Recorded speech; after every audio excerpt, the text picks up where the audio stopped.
ഒരുപാട് പേര് അവരുടെ കുത്തക പോലെ വെച്ചിരുന്ന സംവിധാനമാണ്. അപ്പൊ അതിലേക്ക് ഒരു വനിത വന്ന് അത് ഏറ്റെടുത്തപ്പോ എന്തൊക്കെ പ്രതിസന്ധികളാണ് നേരിടേണ്ടി വന്നത്?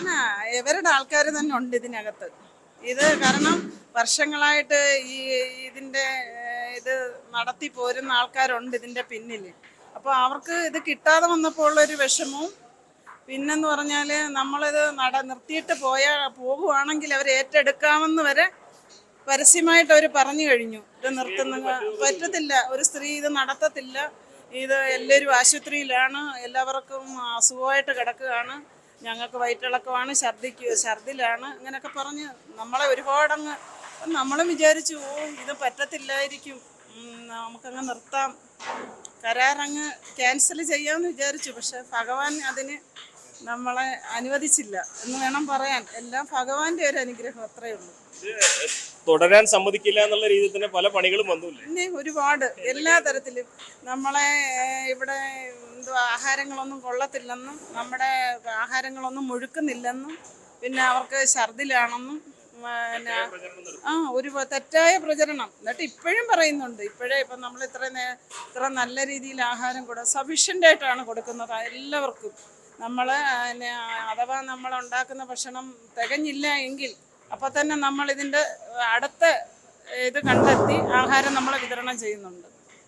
നമുക്കൊരു കുഴപ്പങ്ങളും ഇതുവരെ വന്നില്ല.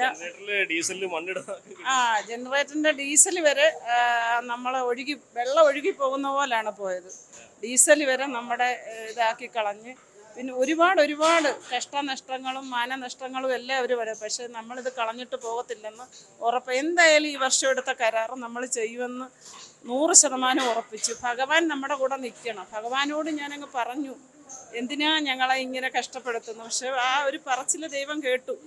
ഈ ആദ്യത്തെ പ്രതിസന്ധിക്കൊക്കെ ശേഷം മണ്ഡല വിളക്കിന്റെ സമയത്ത് സദ്യയൊക്കെ വിളമ്പാൻ കഴിഞ്ഞപ്പോൾ ഒരുപാട് ആത്മവിശ്വാസം കിട്ടിയില്ലേ? ഒരുപാട് സന്തോഷം തോന്നി. കാരണം സദ്യയൊക്കെ 100-ൽ 110% നല്ല രീതിയിൽ വിജയിച്ചു.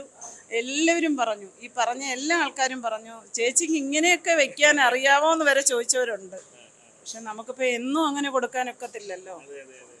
നമ്മുടെ പൈസയുടെ പരിമിതികളിൽ നിന്നുകൊണ്ട് വേണ്ടേ. എന്നാലും നമ്മൾ ഒരുവിധം നന്നായിട്ട് കൊടുക്കുന്നെന്നാണ് നമ്മുടെ ഒരു വിശ്വാസം. പിന്നെ 5000 പേര് കഴിച്ചാൽ 5000 വീടുകളിൽ നിന്നാണ് കഴിക്കുന്നത്, അല്ലാതെ ഒരു വീട്ടിലെ ഭക്ഷണം അല്ലല്ലോ.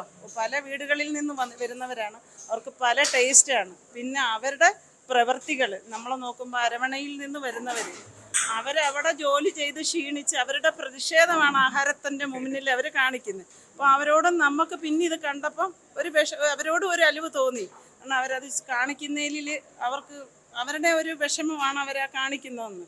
അതുപോലെ ഭണ്ഡാരത്തിൽ നിന്ന് വരുന്ന ആൾക്കാരും അവരൊക്കെയാണ് ഈ ബഹളം ഉണ്ടാക്കുന്നത്.